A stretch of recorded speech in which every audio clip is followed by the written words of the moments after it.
मुस्तफा मुस्तफा ये अभी से राउंड 2 की भूमिका तय हो रही है। Does God exist round 2?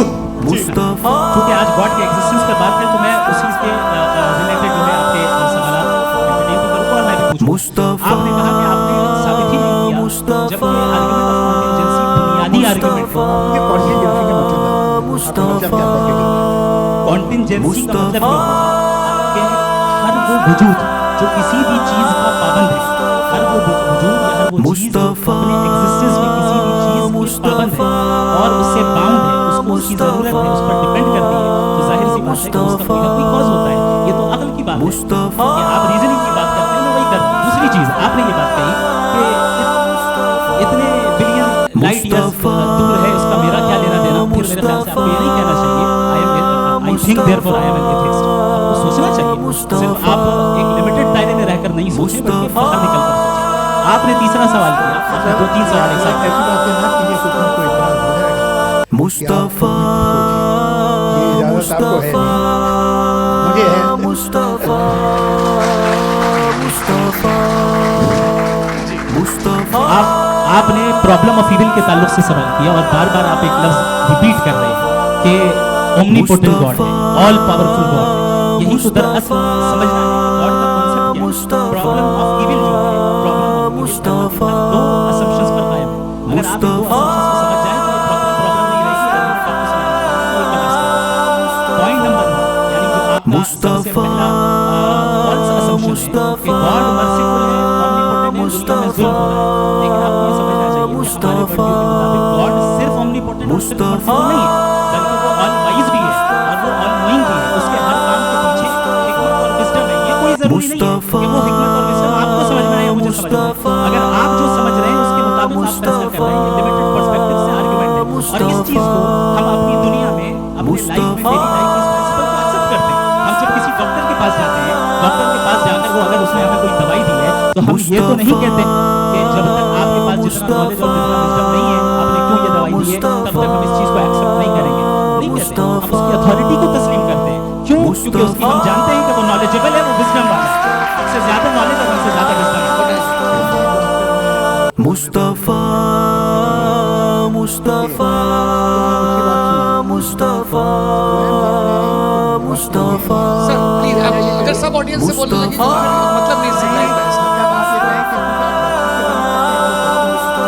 ये मिसाल आपको मुस्तफा मुस्तफा मुस्तफा मुस्तफा मुस्तफा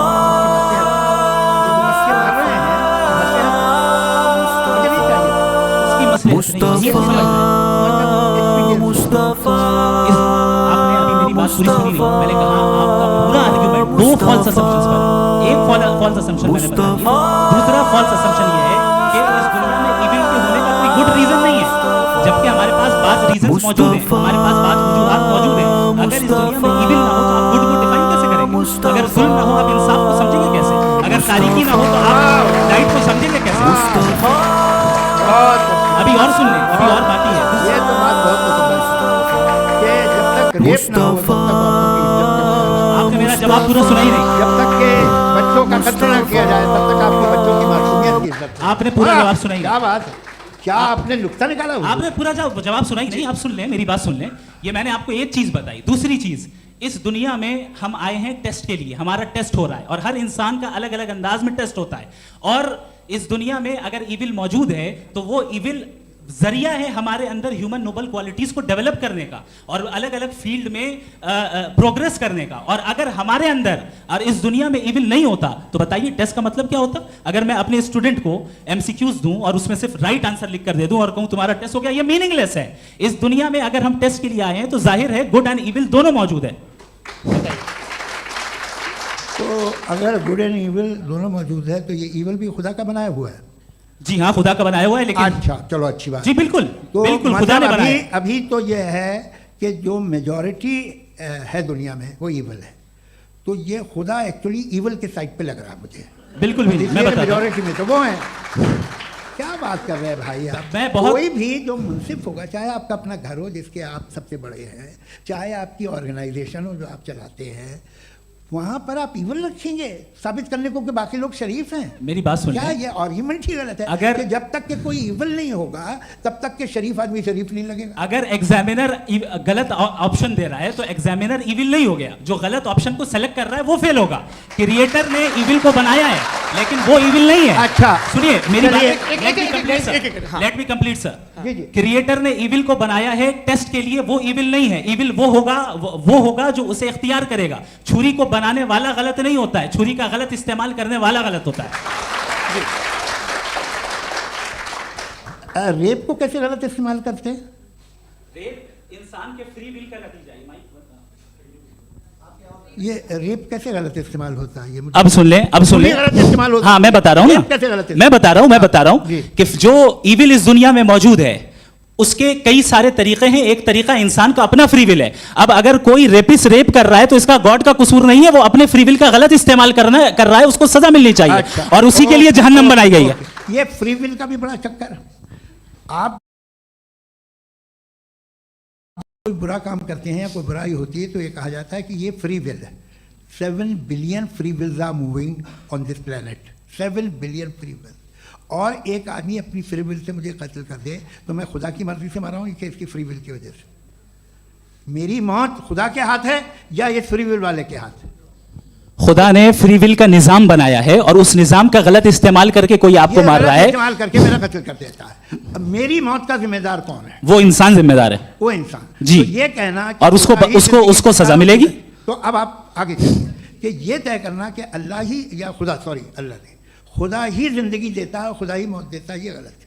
बिल्कुल गलत नहीं है। हाँ, नहीं, निजाम उसी ने बनाया फ्री विल का। निजाम मौत और हयात का उसी ने बनाया। You are contradicting yourself. अभी आपने कहा कि एक आदमी ने फ्री विल से आपको मार दिया, इसमें उसे फ्री विल दी गई थी, उसने गलत इस्तेमाल किया। 7 billion free wills are moving on this planet और आप चाह रहे हैं कि मैं सिर्फ खुदा का ध्यान करूं। ये 7 बिलियन फ्री विल्स को मुझे लुक आफ्टर करना पड़ेगा कि नहीं? ये तो तबाहियां कर रही हैं और तबाहियां ज़्यादा हो रही हैं। बिल्कुल। तो अगर आप बताएं अगर खुदा नहीं है फॉर एग्जाम्पल, हाँ। तो आप इविल को कैसे डिसाइड करेंगे? यानी how can you define evil objectively without God? देखिए, दुनिया में 2 तरह के जानवर हैं। एक जो अकेले रहते हैं जंगल में और एक जो ग्रुप्स में रहते हैं। ग्रुप में जो भी रहेगा, चाहे वो आपका फाउंडेशन हो, चाहे कोई क्लब हो, चाहे कोई पॉलिटिकल पार्टी हो, चाहे कोई यूनिट हो, उसमें आपको इंटरैक्ट करने के रूल बनाने पड़ेंगे। यानी लोग तय करेंगे। लोग तय करेंगे। अगर लोगों ने ये तय किया कि किसी का रेप करना सही है, आप जस्टिफाई करेंगे? नहीं, लोग- आपका फाउंडेशन तो ये हो गया ना कि लोग ही विल डिसाइड दुनिया करेंगे। में- नहीं, अरे दुनिया में ऐसे ग्रुप्स हैं जो रेप को जायज़ मानते हैं सर्टन हालात में। मैं डिटेल में नहीं जानूंगा, आप भी जानते हैं। ये जो आईसिस वाले थे, इन्होंने क्या किया था, तो उन्होंने क्या किया उसका खुदा से कोई ताल्लुक नहीं है सर। मैंने सिंपल सवाल किया कि इविल को आप डिफाइन करते चलिए, कैसे चलिए, हैं? आगे वापस आइए। जी। आप साथ में तभी रह सकते हैं जब कुछ आप ऐसे उसूल डेवलप करें जिसमें हर एक का बेसिक तहफ़्फ़ुज़, हर एक का बेसिक राइट हो और हर एक को कोई आराम मिले। यही तरीक़ा है किसी भी ऑर्गेनाइजेशन जिसमें एक से ज़्यादा लोग हैं और वो ऐसे चलती है ज़िंदगी। उसमें अगर आप गड़बड़ करेंगे तो तबाही होगी, नुकसान होगा, बर्बादियाँ आएंगी।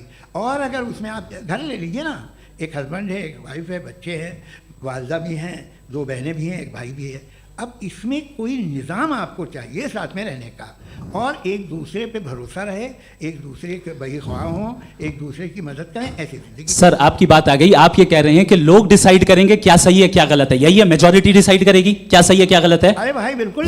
मेजॉरिटी अगर ये कहे कि नाजी जर्मनी के साथ जिस तरह मेजॉरिटी थी कि जेनोसाइड करना सही है, आप जस्टिफाई करेंगे? उस वक्त आपका ये सवाल सिर्फ उसके बाद क्लोज कर। हाँ, उस वक्त प्लेनेट पे जो लोग थे उनमें कितने लोग हिटलर को सही समझते? अच्छा, प्लेनेट की मेजॉरिटी तय करेगी, सोसाइटी की नहीं। प्लेनेट की मेजॉरिटी गॉड के एग्जिस्टेंस को सही मानती है, आप क्यों नहीं मानते? ये हेलो हेलो हेलो ये क्रॉस क्वेश्चन का राउंड यहाँ पर समाप्त होता है। और ये बड़ा अच्छा है कि इस तरह से फ्रेगमेंट कर दिया गया है ताकि जो मरकरी ऊपर जा रहा है नीचे आ जवाब जाए। दे दूं।